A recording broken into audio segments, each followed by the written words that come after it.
ہر قسم کی عافیت کا نبوی نسخہ صبح شام پڑھیں۔ اللہم انی اسألک العفو والعافیت فی الدنیا والآخرہ۔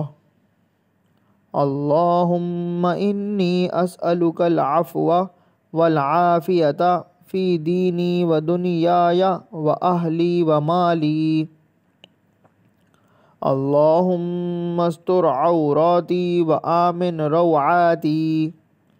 اللہم احفظنی من بین یدی ومن خلفی وعن یمینی وعن شمالی ومن فوقی واعوذ بعظمتک ان اغتال من تحتی۔ حوالہ ابو داؤد 5074۔ چینل کو سبسکرائب، لائک اینڈ شیئر کیجیے۔ جزاک اللہ خیرہ۔